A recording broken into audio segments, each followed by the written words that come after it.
Hi, hello and welcome. This is H. Arulata from Changalpet, St. Paul's. இன்னைக்கு class 11 accountancyல depreciation accounting போயிட்டு இருக்கு. அதுல exercise sum number 9 இந்த மாடியூல்ல பார்க்க போறோம். இதுவும் straight line method தான். So this is a sum given in our textbook regarding depreciation exercise sum number 9. On 1st April 2008, Sudha and Company purchased machinery for rupees 64,000. To install the machinery, expenses incurred was rupees 28,000. Depreciate machinery 10% per annum under straight line method. On 30th June 2010, the worn out machinery was sold for rupees 52,000. The books are closed on 31st December every year. Show machinery account. Okay. இப்போ இதுல question என்ன சொல்லிருக்காங்க அப்படின்னா Sudha and company வந்து 1st April 2008 அன்னைக்கு ஒரு machinery purchase பண்ணிருக்காங்க. அதோட காஸ்ட் வந்து 64,000 பிளஸ் அது இன்ஸ்டாலேஷன் சார்ஜஸ் வந்து 28,000. ஸோ இந்த 64,000 பிளஸ் இந்த 28,000 ஆட் பண்ணா we get 92,000. இதுதான் original cost of the machine. Okay, ஒரு சம்ம பார்க்கும்போது நம்ம ஃபர்ஸ்ட் என்ன பார்த்துக்கணும், அந்த ஒரிஜினல் காஸ்ட் ஆஃப் த மெஷினை கண்டுபிடிச்சு வச்சுக்கணும். செகண்ட் என்ன method, straight line method. Third என்ன பார்க்கணும், closing date 31st December every year. Amount of depreciation 10%. Okay, இதுல என்ன பண்ணிருக்காங்க அப்படின்னா இவங்க வந்து 1st April 2008 பர்ச்சேஸ் பண்ணிருக்காங்க and they were using it. And on 2010 30th June அன்னைக்கு என்ன பண்ணிருக்காங்கன்னா இந்த மெஷினை சேல் பண்ணிருக்காங்க. ஓகே, இப்போ என்ன சொல்லிருக்காங்க அப்படின்னா we have to calculate the depreciation at 10% under the straight line method till 2010 30th June. ஓகேவா, இவங்க எத்தனை வருஷம் யூஸ் பண்ணாங்க அப்படிங்கறத காட்டிலும் அதை பத்தி டைரக்டா சொல்லாம என்ன சொல்லிருக்காங்க, 2008 ஏப்ரல்ல வாங்கியிருக்காங்க, 2010 ஜூன்ல சேல் பண்ணிருக்காங்க. ஸோ அது வரைக்கும் ஒவ்வொரு வருஷமும் டெப்ரிசியேஷன் கால்குலேட் பண்ணணும், 10% கால்குலேட் பண்ணணும், ஸ்ட்ரெயிட் லைன் மெத்தட்ல கால்குலேட் பண்ணணும், க்ளோசிங் டேட் December 31st அப்படிங்கறத கொடுத்திருக்காங்க. ஸோ ஃபர்ஸ்ட் நம்ம we have to make the calculation of depreciation. அது முடிச்சதுக்கு அப்புறமா we have to show the machinery account, that is ledger. machinery accountக்கான ledger. இதுல என்னன்னா they have not asked for the journal entry, they have asked us to prepare the machinery account, ledger account directly. Okay, I will tell you how to do this ledger account directly without passing the journal entries. Okay, are you clear with the question now? They have asked us to calculate the depreciation till June 2010 and the machine was purchased on 2008. We have to calculate the depreciation on straight line method and the closing date is 31st December. Okay, hope you are clear with the question now. We will move on to the calculation of the depreciation, then we will move on to the ledger, right?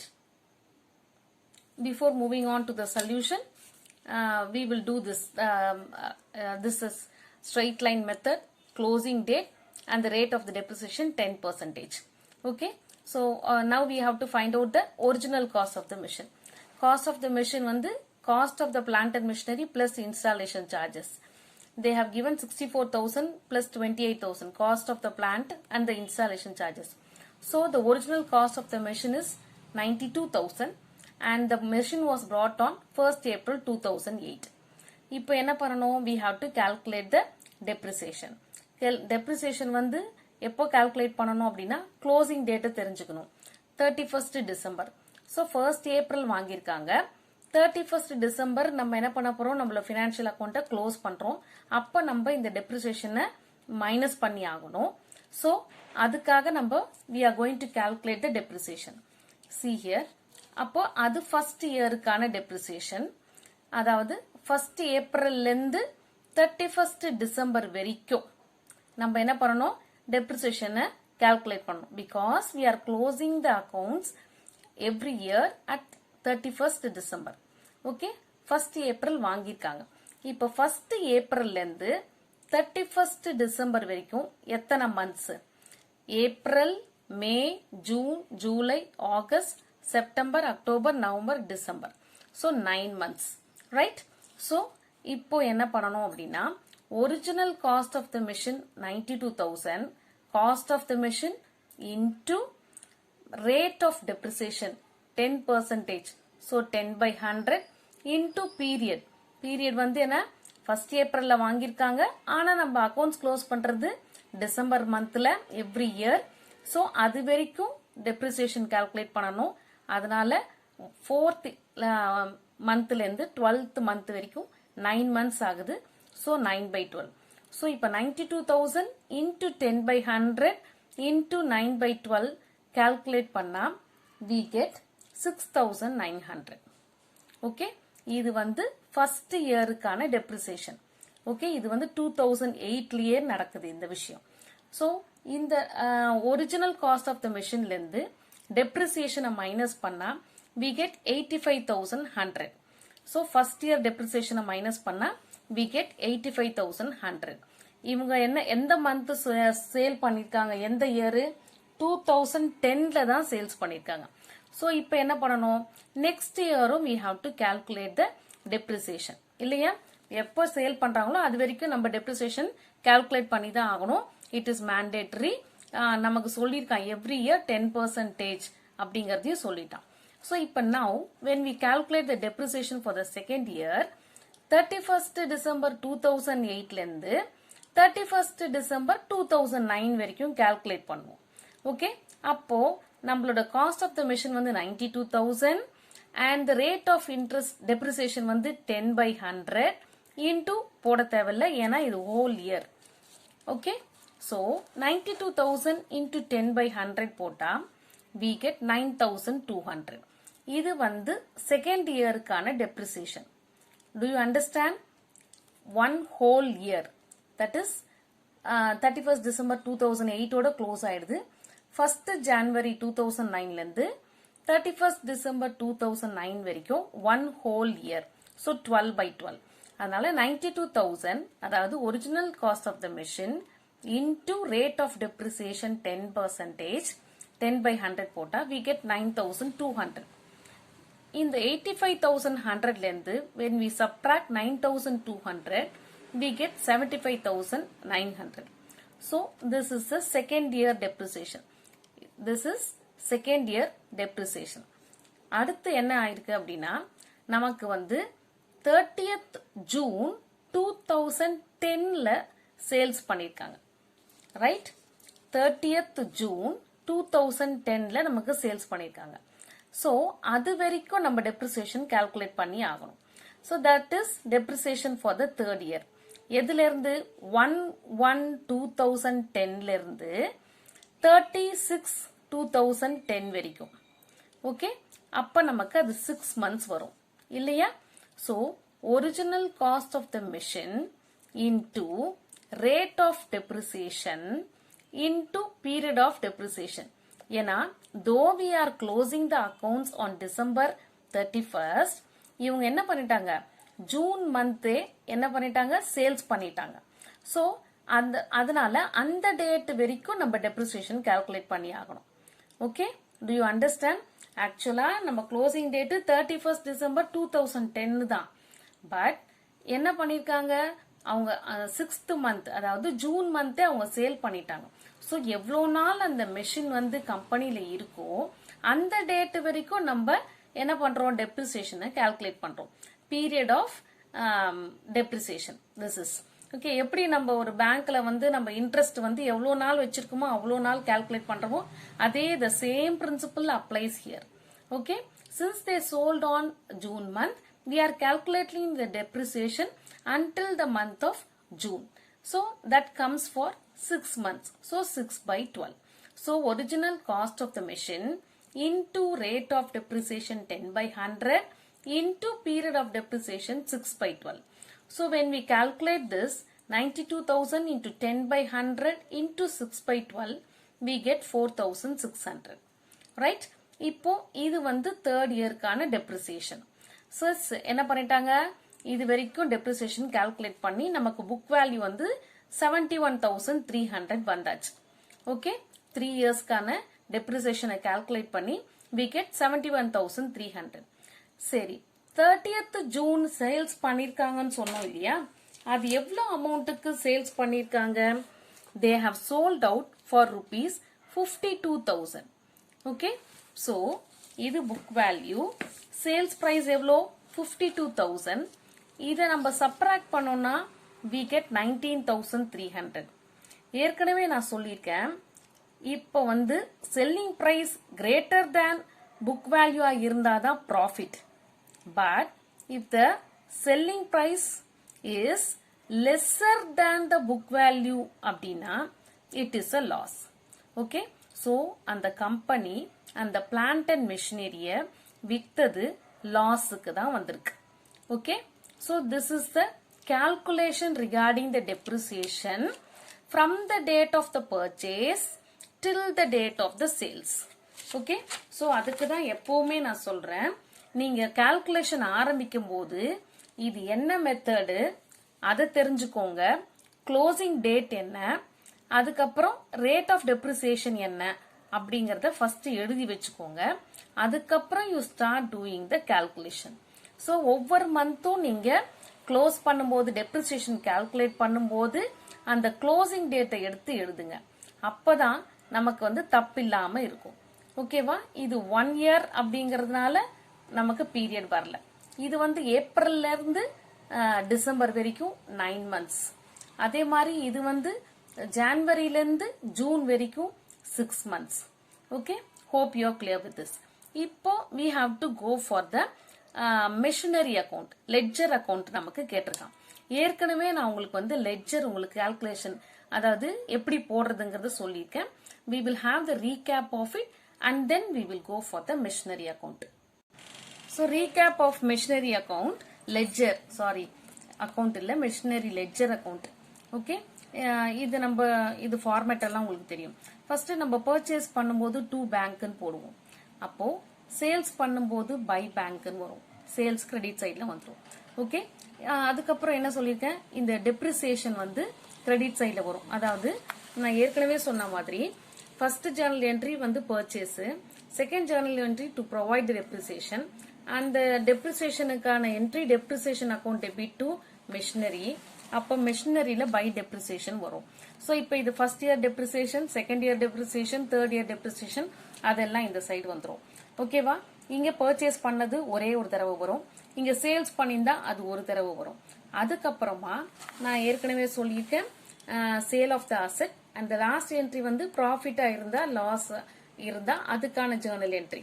அப்போ அது வந்து நமக்கு லெட்ஜர்ல எப்படி வரும் அப்படின்னா, credit சைட்ல வந்து லாஸா இருந்தா வரும் பை P&L போடு, டெபிட் சைட்ல 2 P&L ப்ராஃபிட்னு போடும்.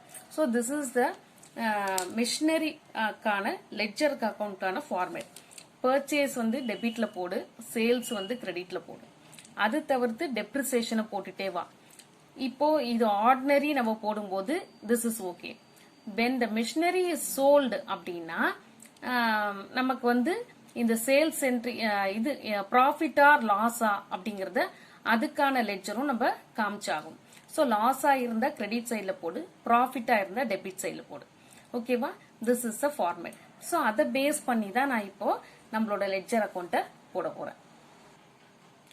ஸோ இப்போ நான் வந்து லெட்ஜர் அக்கௌண்ட் மெஷினரிக்கான லெட்ஜர் அக்கௌண்ட் ஓபன் பண்ணிட்டேன். First as I said purchase பண்ணதுக்கு ஃபர்ஸ்ட் ஏப்ரல் 2008 பர்ச்சேஸ் பண்ணிருக்காங்க. ஸோ டு பேங்க், அது original cost of the machine நம்ம கால்குலேட் பண்ணோம் இல்லையா, original cost of the machine when we have purchased 1st April.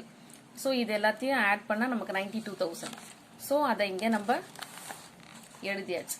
Okay, அடுத்தது நம்ம என்ன பண்ணணும், அந்த இயர் ஆன க்ளோசிங் டேட் என்ன 31st December.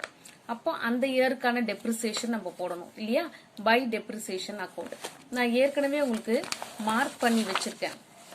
First இயருக்கான depreciation okay 6,900, இது செகண்ட் இயருக்கான டெப்ரிசியேஷன், இது தேர்ட் இயருக்கான டெப்ரிசியேஷன்.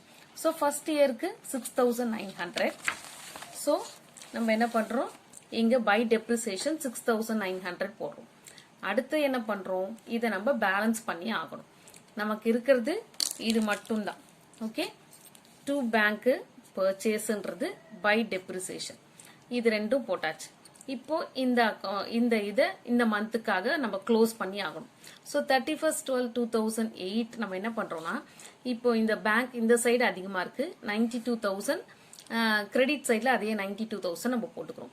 இந்த 92,000ல 6,900 போச்சுன்னா நமக்கு 85,100 வருது.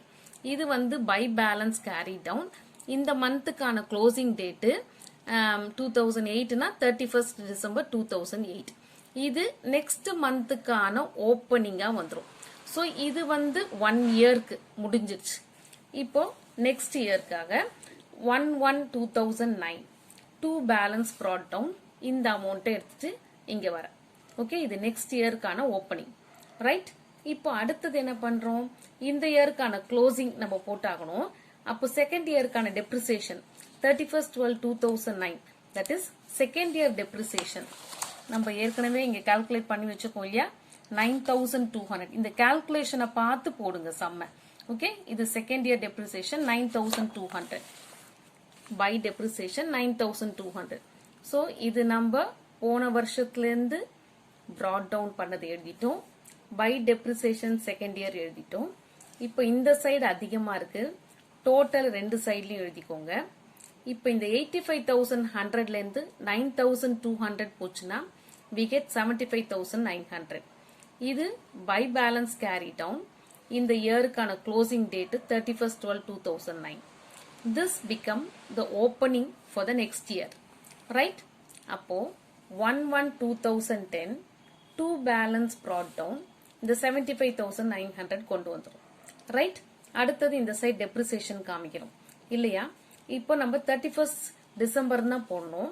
பட் அதுக்கு முன்னாடியே என்ன பண்ணிட்டாங்க, நம்ம சேல்ஸ் பண்ணிட்டாங்க.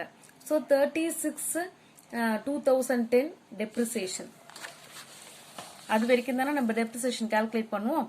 அது வந்து 4,600. ஓகே, அந்த தேர்ட் இயர் டெப்ரிசியேஷனை we are showing it here. So இது வந்து நம்ம பேலன்ஸ் brought down பண்ணது பை டெப்ரிசியேஷன். ஏற்கனவே நான் சொன்ன மாதிரி மிஷினரி அக்கவுண்ட்ல பர்ச்சேஸ் டு பேங்க் இந்த சம்ல சேல்ஸ் பண்ணிருக்காங்க. ஸோ அதை வந்து நம்ம என்ன பண்றோம், பை பேங்க் 52,000 அப்படின்னு போடுறோம். இதுவும் நம்ம வந்து சேல்ஸ் பண்ணதும் 36/2010 தான். ஓகே, இந்த அதே மாதிரி சேல்ஸ் பண்ணது எழுதியாச்சு. அதுக்கப்புறமா நம்ம சேல் பண்ணதுக்கு அப்புறமா நமக்கு வர்றது ப்ராஃபிட்டா லாஸா? லாஸ். நான் ஏற்கனவே சொல்லியிருக்கேன், லாஸா இருந்தா it should be shown on the credit side. So by P&L லாஸ்ன்னு போட்டு 19,300 எழுதியாச்சு. இப்போ இந்த கிரெடிட் சைடையும் இந்த டெபிட்டையும் ஆட் பண்ணா இது டேலி ஆகும். 75,900 75,900. ஸோ டெப்ரிசியேஷனை பொறுத்த வரைக்கும் ஒரு மெஷினை பர்ச்சேஸ் பண்ணி அந்த ஒரு மெஷினை சேல் பண்ணாங்க அப்படின்னா கடைசியில ஃபைனல் இயர்ல அந்த அமௌண்ட் ஈக்குவலா இருக்கும். 75,900 75,900. Okay, to you understand this? இது வந்து டெப்ரிசியேஷன், இது வந்து சேல்ஸ், இது வந்து லாஸ். ஸோ இது எல்லாத்தையும் ஆட் பண்ணி இந்த brought down பேலன்ஸும் நமக்கு டேலி ஆகும். ஒரே ஒரு மெஷினா இருந்து சேல் பண்ணி இருந்ததுன்னா அந்த ledger account will definitely tally. அப்ப நம்ம சம் கரெக்ட் அப்படின்னு தெரிஞ்சுக்கலாம். நம்ம இந்த லெட்ஜர் அக்கவுண்ட் போடுறது எதை பேஸ் பண்ணி போடுறோம், இந்த கால்குலேஷன்ஸ் தான் நம்ம பேஸ் பண்ணி போடுறோம். ஸோ இந்த கால்குலேஷனை ரொம்ப கேர்ஃபுல்லா கீனா ஒவ்வொரு விஷயத்தையும் அப்சர்வ் பண்ணுங்க. க்ளோசிங் டேட்டா அப்சர்வ் பண்ணுங்க, செல்லிங் டேட்டா அப்சர்வ் பண்ணுங்க, அந்த பீரியட் ஆஃப் டெப்ரிசியேஷன் கால்குலேஷனை கரெக்டா பண்ணுங்க. அதை எப்ப பண்ண முடியும்னா அந்த க்ளோசிங் டேட் நம்ம தெரிஞ்சா மட்டும்தான் பண்ண முடியும். ஓகேவா? Hope you are clear with this. So this is a solution regarding exercise sum number 9. இது வந்து சேல்ஸ் பண்ணிருக்காங்க, சேல்ஸ்ல லாஸ் வந்திருக்கு. ஸோ அதை நம்ம லெட்ஜர்ல காமிக்கிறோம். ஏற்கனவே நான் உங்களுக்கு சொல்லியிருக்கேன், பர்ச்சேஸ்க்கு ஒரு என்ட்ரி, அப்புறம் டெப்ரிசியேஷனுக்கு, டெப்ரிசியேஷன் டிரான்ஸ்பருக்கு ஒரு என்ட்ரி, சேலுக்கு ஒரு என்ட்ரி, தென் அந்த ப்ராஃபிட்டா இருந்தா லாஸா இருந்தா அதுக்கு ஒரு என்ட்ரி. நமக்கு இங்க வந்து ஜர்னல் என்ட்ரி கேட்கல. they have asked for the ledger, so we have done only the ledger directly. okay, hope you are clear. நான் இது வந்து ஆக்சுவலா இது நம்ம லைன்ஸ் போட வேண்டியதில்லை. ஃபார் யோர் அண்டர்ஸ்டாண்டிங் நான் இந்த மாதிரி போட்டிருக்கேன், லைன்ஸ் போட்டிருக்கேன், ஒவ்வொரு வருஷத்துக்கும் க்ளோஸ் பண்ணியிருக்கேன். Okay, hope you are clear with this. We'll meet you in the next module, next video. Thank you.